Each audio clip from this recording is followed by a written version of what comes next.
বৃহস্পতিবার সালানপুরের বামফ্রন্টের উদ্যোগে ডাবর মোড় থেকে শুরু হওয়া প্রতিবাদ মিছিল বিডিও অফিস ঘেরাওয়ের রূপ নেয়।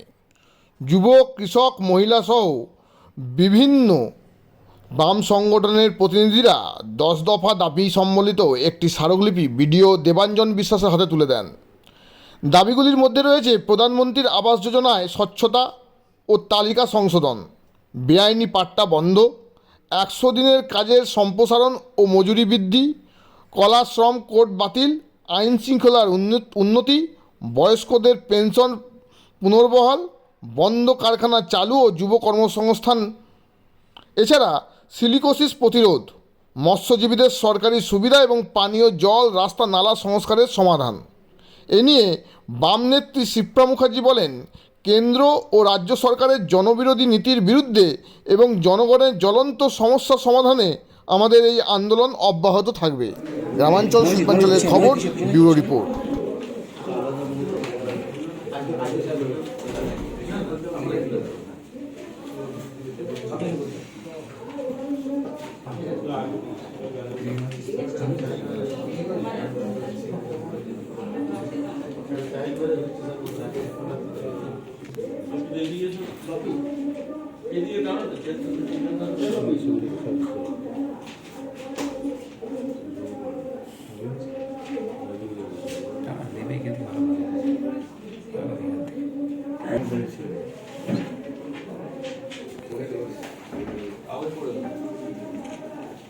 ঠিক আছে, আমরা আলোচনাটা শুরু করি। জয়েন্ট সাহেব আর জয়েন্ট ম্যাডাম তো বেরোচ্ছে জানুয়া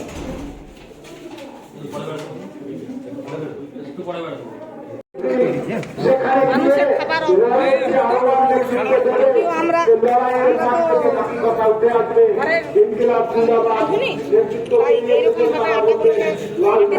আমাদের গায়ে বাঁধে, কিন্তু এইটা গরিব মানুষকে কিভাবে খাওয়ানো হচ্ছে আমি বলবো। আমি ভিডিও অফিসের টেবিলেও দিয়ে এসেছি প্যাকেট, ভিডিও সাহেব বিচার করবে যে কিভাবে আটাগুলোকে খাওয়ানো হচ্ছে। জমায়েতের কাজ আমরা শুরু করছি। আজকের এই সভায় সভাপতিত্ব করার জন্য আমি আমাদের এলাকার কেন্দ্রীয় আন্দোলনের অন্যতম নেতা কমরেড মেঘনাথ ব্যানার্জির নাম প্রস্তাব করছি। আমি এই প্রস্তাব সমর্থন করছি। জায়গা থেকে অনেক পঞ্চায়েত এলাকা থেকে আমাদের অনেক মানুষ আসছেন, তারা ইতিমধ্যে খুব তাড়াতাড়ি হয়তো এখানে পৌঁছে যাবেন। বিষয় হচ্ছে, আমরা সবাই জানি পশ্চিমবাংলার বর্তমান অবস্থাটা কোন দিকে যাচ্ছে। আমরা এর আগেও বিডিও অফিসে, পঞ্চায়েত সমিতির কাছে, ব্লক প্রশাসনের কাছে আমরা ডেপুটেশন দিয়েছি, আমরা থানায় ডেপুটেশন দিয়েছি। সারা রাজ্য জুড়ে চলছে পঞ্চায়েতগুলো। অনেকগুলো বিষয় ছিল, প্রায় 10 থেকে 11টা বিষয় ছিল। তার মধ্যে সবচাইতে বড় বিষয় ছিল সেটা হচ্ছে আবাস যোজনায়। আবাস যোজনায় যে সব মানুষরা টাকা পায় তাদের অনেকে অ্যাকাউন্ট থেকে তাদের টাকা দেওয়া হচ্ছে না, সেইখানে অনেক দুর্নীতি করা হচ্ছে। অনেকে মানে বেআইনিভাবে তাদের টাকা ঢুকেছে, তাদের বড় লোক দুতলা বিল্ডিং আছে তারা টাকা পাচ্ছে, অথচ গরিব মানুষরা টাকা পাচ্ছে না, সেই বিষয়টা ছিল। পানীয় জলের যে আমাদের অভাব সেই বিষয়টা আমরা রেখেছি। আমাদের রাস্তাঘাটের যে মানে অবস্থা, যেভাবে মানে রাস্তাঘাট দেন্দুয়া মোড়, রূপনারায়ণপুর মোড় যেভাবে মানে আজ যানজট, সেই যানজট যাতে যায়, সেই যানজট থেকে বাঁচার জন্য যে মিটিং, সেই মিটিং করা উচিত। এখানে মিটিং করা হয়েছে, শুধু তৃণমূলের নেতারা সেখানে উপস্থিত ছিল। কিভাবে তৃণমূলের নেতারা উপস্থিত ছিল সেটাও বলা হয়েছে। যদি অল পলিটিক্যাল মিটিং হয় তাহলে সেখানে অল পলিটিক্যাল পার্টি থাকবে না কেন, সে প্রশ্নটাও করা হয়েছে। তার সঙ্গে সঙ্গে আমাদের অনেক গরিব মায়েদের পেনশন বন্ধ হয়ে গেছে, এখন নানা রকম নিয়মকানুন বলা হচ্ছে। যদি সেই নিয়মকানুনগুলো তারা জানবেই, তাহলে প্রথমে তাদের চালু করাই হলো কেন? যেগুলো বামফ্রন্টের আমলে চালু করা হয়েছিল সেগুলো বন্ধ করা হলো কেন? এই নানা রকম বিষয় প্রশ্ন তাদের কাছে আমরা রেখেছি। রেশন নিয়ে, হ্যাঁ, রেশন নিয়ে যে দুর্নীতি, রেশনের আটা, কেরোসিনের গন্ধ, বালি, সেই আটা গরিব মানুষগুলোকে দেওয়া হচ্ছে এবং সেইখানে তারা খেতে পাচ্ছে না।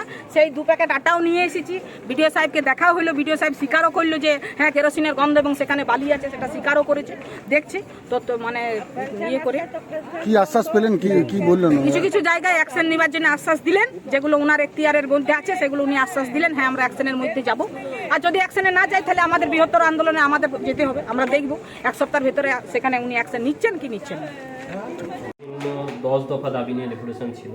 তার মধ্যে আবাস যেমন ছিল তেমনি নরেগা ছিল, তারপরে পাট্টা দেওয়া নিয়েও ছিল, জলের সমস্যা নিয়েও ছিল, এগুলোই ছিল। আর বয়স্ক ভাতা আর সিলিকোসিসটা একটা উল্লেখযোগ্য ছিল। একটা জিনিস দেখা যাচ্ছে সিলিকোসিস যে রোগের আক্রান্তের সংখ্যা দিন দিন বাড়ছে এবং এর আগে দেখা গেল যে একটা টিম প্রশাসনিক স্তর থেকে সেই কারখানাগুলো ভিজিটও করলো, তারপরে কিন্তু কি কোনো নিয়ন্ত্রণে এসছে সেই কারখানার কোনো গতিবিধি? আমরা কারখানার পিছনে এখনও লেগে আছি। আমাদের ইতিমধ্যে নোটিশও লেখা হয়ে গেছে, সার্ভ হয়ে যাবে, যে তারা যাতে মানুষের স্বাস্থ্যের দিকটা যাতে রক্ষা করে, যেমন যে মেশিন আছে মেশিনটাকে কভার করা বা যারা ওয়ার্কার তাদেরকে মাস্ক দেওয়া, এই ব্যাপারে তারা যাতে উদ্যোগী হয় সেই ব্যাপারে আমরা ওদের একটা নোটিশ করছি। আশা করছি ভালো সাফল্য পাবো। স্যার, সিপি নেতৃত্বের অভিযোগ যে রেশন দোকানে নিম্নমানের যে আটা দেওয়া হচ্ছে, তো সেই বিষয়ে কি স্যার রেশন দোকানে আপনি ভিজিট করবেন বা কোনো সেরকম কিছু খবর আছে? আমি রেশন দোকানে ভিজিট করব এবং ফুড এসআইয়ের সাথে কথা বলবো এবং আমাদের